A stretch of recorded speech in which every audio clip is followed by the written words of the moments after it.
আবারও ইসরায়েলের রকেট হামলা, এবার কিভাবে বাঁচবে ইসরায়েলিরা?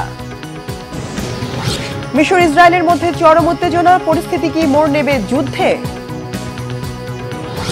বঙ্গোপসাগরে রহস্যময় দ্বীপ, গেলে ফিরে আসে না কেউই, কি আছে সেখানে? আসসালামু আলাইকুম, দেখছিলেন বাংলাভিশন ওয়ার্ল্ড নিউজ। শিরোনাম: গাজা থেকে আবারও ইসরায়েলের রকেট হামলা চালানো হয়েছে। এতে কেউ নিহত না হলেও আহত হয়েছেন বেশ কয়েকজন। এই রকেট হামলার পর কি রাফায় আগ্রাসন আরো জোরালো করবে ইসরায়েল, নাকি যুদ্ধবিরতিতে যাবে? বিস্তারিত রিফাত জামানের ডেস্ক রিপোর্টে। আবারও অবাক হলো ইসরায়েল, আবারও চমকে উঠল বিশ্ব। ইসরায়েলি বর্বর হত্যাযজ্ঞ আর গণহত্যায় যে গাজা ভূখণ্ড গেল প্রায় ৮ মাসে ধ্বংসস্তূপ আর মৃত্যুনগরীতে পরিণত হয়েছে, সেখান থেকে আবারও রকেট হামলায় রীতিমতো কেঁপে উঠেছে গোটা ইসরায়েল। দেশটির রাজধানী তেল আবিব সহ অন্তত ৩০টি শহরে বেজে ওঠে সতর্ক অ্যালার্ম। প্রথমে এই হামলাকে লেবাননের হিজবুল্লাহ গেরিলারা চালিয়েছে বলে ধারণা করেছিল ইসরায়েলি কর্তৃপক্ষ, কিন্তু পরে দেখা যায় সম্প্রতি যে রাফা শহরে নৃশংস আগ্রাসন চালিয়ে যাচ্ছে ইসরায়েলি বাহিনী, হামলাটি হয়েছে সেখান থেকেই। অন্তত ৮টি রকেট হামলা চালানো হয়েছে ইসরায়েলের মধ্যাঞ্চলে। এর মধ্যে কয়েকটি ধ্বংস করে দিয়েছে ইসরায়েলের মিসাইল প্রতিরক্ষা ব্যবস্থা।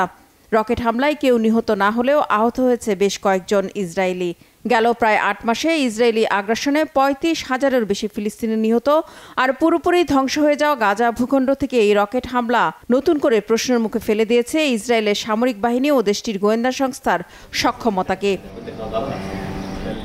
বিশ্লেষকরা বলছেন, এই হামলার পর গাজার রাফাতে ইসরায়েলের নৃশংস অভিযান আরও তীব্র হতে পারে।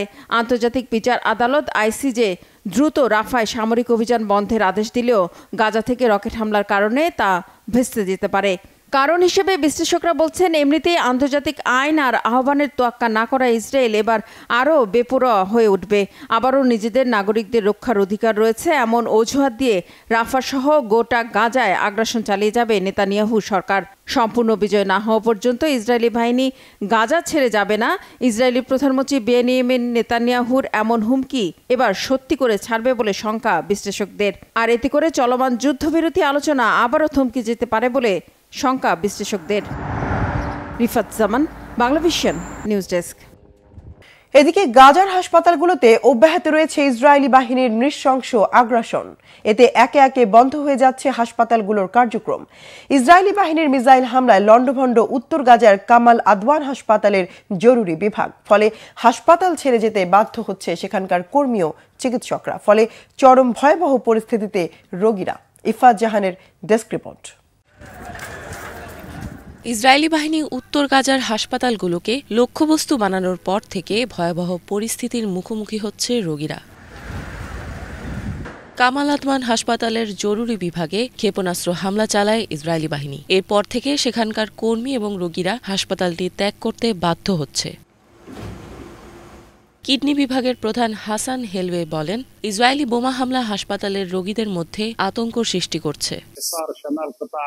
উত্তর গাজায় কামাল আদওয়ান হাসপাতালের চারপাশে ইসরায়েলি বাহিনীর অবরোধ, বিমান ও আর্টিলারি হামলা অব্যাহত থাকার কারণে রোগীদের হাসপাতালে আসা খুবই কঠিন হয়ে পড়েছে। এসব সন্ত্রাসী কর্মকাণ্ড রোগীদের গ্রাস করে ফেলছে। তারা চিকিৎসা নিতে নানা বাধা বিপত্তির সম্মুখীন হচ্ছেন। আমরা সকল আন্তর্জাতিক সংগঠনের কাছে হস্তক্ষেপ করার আবেদন করছি। এই বিভাগটি উত্তর গাজায় কিডনি রোগীদের চিকিৎসার একমাত্র কেন্দ্র। হাসপাতালের কিডনি রোগী সোহাল বাতরান বলেন, বর্তমান পরিস্থিতি তাকে আরও ক্লান্ত করে তুলেছে। আমি কিডনি রোগী, হাসপাতালে ডায়ালাইসিস করতে এসেছিলাম। এখানকার রাস্তাঘাটের অসুবিধার কারণে 15 দিনের বেশি হয়ে গেছে আমি হাসপাতালে পৌঁছতে পারিনি। আমরা গাজা শহরের আল দারাজ পাড়ায় থাকি, ফলে হাসপাতালে যাওয়ার পথে আমার বিপদ রয়েছে। এসব আমাকে আরও ক্লান্ত করে দিচ্ছে। ইফাত জাহান, বাংলাভিশন। রাফা থেকে ফিলিস্তিনিদের বের করে দিয়ে সিনাই উপত্যকায় পাঠানোর ইসরায়েলি নীল নকশার বিরুদ্ধে জোরালো অবস্থান নিয়েছে মিশর। এই ইস্যুতে পাল্টাপাল্টি অবস্থানে দুই দেশ। দেখা দিয়েছে চরম উত্তেজনা। পরিস্থিতি নাজুক হলে যুদ্ধে জড়াবে কি মিশর ইসরায়েল? দেখা দিয়েছে এমন শঙ্কাও। হাফিজুল ইসলামের ডেস্ক রিপোর্ট। রাফার কেন্দ্রে ঢুকে পড়েছে ইসরায়েল। ফিলিস্তিনিদের গাজা থেকে সরিয়ে মিশরের সিনাই উপত্যকায় নির্বাসনে পাঠাতে চায় তেল আবিব। এমন পরিকল্পনা মানতে নারাজ কায়রো। দুই দেশের পাল্টাপাল্টি অবস্থান তৈরি করছে যুদ্ধের আশঙ্কা। এবার কি রাফা নিয়ে লড়াইয়ে জড়াবে মিশর ইসরায়েল? শান্তি চুক্তি ভেঙে গেলে কতটা ভয়াবহ হবে পরিস্থিতি? আন্তর্জাতিক বিচার আদালতে ইসরায়েলের বিরুদ্ধে চলমান মামলায় যোগ দেওয়ার ঘোষণা দিয়েছে মিশর। দেশটির পররাষ্ট্র মন্ত্রণালয় জানিয়েছে, সাধারণ ফিলিস্তিনিদের হত্যা, বেসামরিক অবকাঠামো ধ্বংস ও আইসিজের আদেশ অমান্য করছে তেল আবিব। তাই ইসরায়েলের বিপক্ষে জোরালো অবস্থান নিয়েছে কায়রো। গত অক্টোবরে ফিলিস্তিনে আগ্রাসন শুরু করে ইসরায়েল। ধ্বংসস্তূপে পরিণত হয়েছে গাজা উপত্যকা। যুদ্ধবিরতির চেষ্টায় মধ্যস্থতা করার ব্যাপারে সক্রিয় থাকলেও কখনো ইরান বা তুরস্কের মতো কড়া ভাষায় কথা বলেনি মিশর। ১৯৭৯ সালে মিশর ইসরায়েলের মাঝে স্বাক্ষরিত হয় ক্যাম্প ডেভিড শান্তি চুক্তি। এরপর থেকেই দেশ দুটো একরকম মিত্রতার সম্পর্কের পাশাপাশি বজায় রেখেছে শীতল শান্তিপূর্ণ অবস্থান। মধ্যপ্রাচ্য ও উত্তর আফ্রিকার মুসলিম সংখ্যাগরিষ্ঠ দেশগুলোকে হাতে রাখতে চায় ইসরায়েল। ক্যাম্প ডেভিড চুক্তি এখানে রেখেছে গুরুত্বপূর্ণ কূটনৈতিক ভূমিকা। তেল আবিবের জন্য এটাই ছিল আফ্রিকান মুসলমান অধ্যুষিত দেশগুলোর বলয়ে ঢোকার প্রধান চাবিকাঠি। সেটাই ছিল প্রথম কোনো আরব দেশের সঙ্গে ইসরায়েলের কূটনৈতিক সম্পর্ক। আন্তর্জাতিক বিচার আদালতে মিশরের বিরোধী অবস্থান তেল আবিবের জন্য তৈরি করতে পারে বেশ জটিল পরিস্থিতি। জর্ডান, বাহরাইন, মরক্কো, সংযুক্ত আরব আমিরাত সহ যে সকল দেশের সাথে মিত্রতার সম্পর্ক আছে ইসরায়েলের, মিশরের ঝুলিতেই যাবে এই সম্পর্ক গড়ে তোলার ক্রেডিট। মিশরের সহায়তায় এই দেশগুলোর সাথে গত কয়েক দশকে ধীরে ধীরে তৈরি হয়েছে ইসরায়েলের কূটনৈতিক বন্ধন। বর্তমান পরিস্থিতিতে ইসরায়েল বিরোধী সমালোচনার মাত্রা তীব্র করেছে মিশরের সংবাদ মাধ্যমগুলো। কায়রোর কিছু সরকারি কর্মকর্তা ইঙ্গিত দিয়েছেন, হ্রাস হতে পারে দেশ দুটোর মধ্যকার কূটনৈতিক সম্পর্ক। তেল আবিব থেকে প্রত্যাহার করা হতে পারে মিশরের রাষ্ট্রদূত। রয়েছে এমন আশঙ্কাও। গত শুক্রবার আইসিজের দেয়া রাফায় অভিযান বন্ধের নির্দেশ উপেক্ষা করে সেখানে হামলা চালায় ইসরায়েল। অভিযান পুরো মাত্রায় চললে খুলে দিতে হবে রাফা ক্রসিং। সীমান্ত পেরিয়ে লাখো ফিলিস্তিনি আশ্রয় নেবে মিশরের সিনাই উপত্যকায়। ইসরায়েলের বাধার মুখে আর কখনোই গাজায় ফিরতে পারবে না বাস্তুচ্যুত সেসব ফিলিস্তিনি। আর এটা কখনোই চায় না মিশর। গাজা প্রশ্নে শুরু থেকেই সতর্কতার সঙ্গে পদক্ষেপ নিয়ে আসছে মিশর। রাফায় ইসরায়েলি অভিযান দেশ দুটোকে দাঁড় করাচ্ছে মুখোমুখি অবস্থানে। গত কয়েক দশকের সম্পর্ক পরিণত হয়েছে ভয়ঙ্কর তিক্ততায়। সরাসরি সংঘাত শুরু হলে শীতল মিত্রতা রূপ নেবে উত্তপ্ত বিরোধিতায়। হাফিজুল ইসলাম, বাংলা ভিশন। ভয়াবহ ভূমিধসে পাপুয়া নিউগিনির উত্তরাঞ্চলের একটি দুর্গম এলাকায় অন্তত ৭০০ অধিবাসীর মৃত্যুর আশঙ্কা করছে জাতিসংঘ। এখনও ভূমিধস চলতে থাকায় উদ্ধার কাজ চালানো কঠিন হয়ে পড়েছে।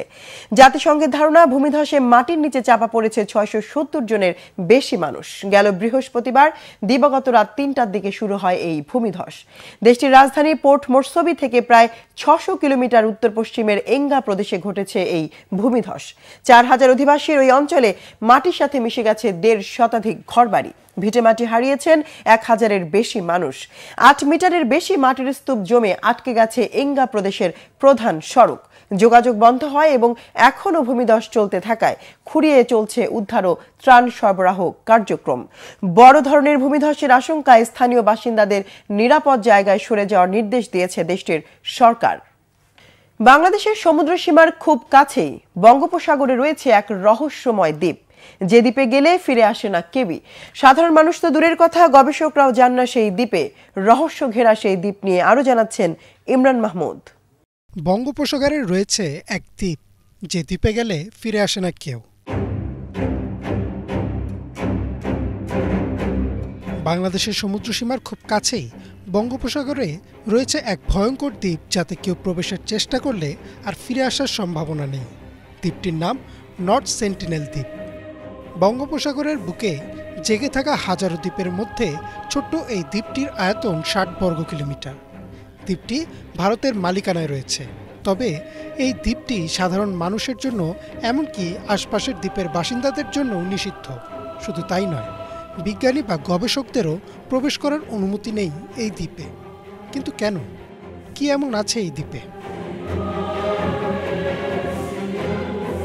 এই দ্বীপটি নিষিদ্ধ করার পেছনে কোনো ভৌতিক বা অতিপ্রাকৃত কারণ নেই। আছে একদল মানুষ, একদল আদিম ও অদ্ভুত মানুষ। ধারণা করা হয় এই দ্বীপে 15 থেকে 400 জন আদিবাসী বাস করে। দ্বীপের এই লোকদের সাথে যোগাযোগ নেই বহির্বিশ্বের কোনো মানুষের, আর তাই নিশ্চিত করে ঠিক বলা যায় না সেখানে কতজন বাসিন্দা রয়েছে। গবেষকরা শুধুমাত্র দূর থেকে আন্দাজ করে কথা বলেন এই দ্বীপের বিষয়ে। এই দ্বীপের বাসিন্দাদের বলা হয় সেন্টিনেলিজ।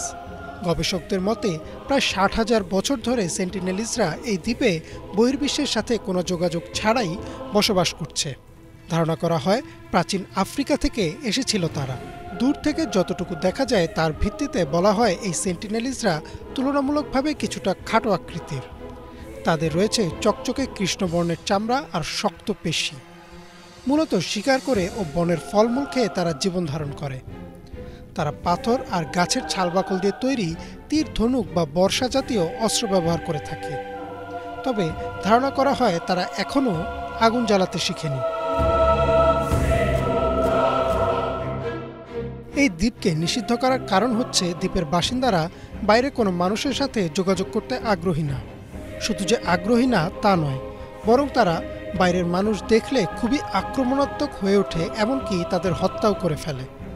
যখনই কেউ এই দ্বীপে প্রবেশ করতে চেয়েছে তারা সেন্টিনেলিজদের আক্রমণের শিকার হয়েছে এবং মৃত্যুবরণ করেছে।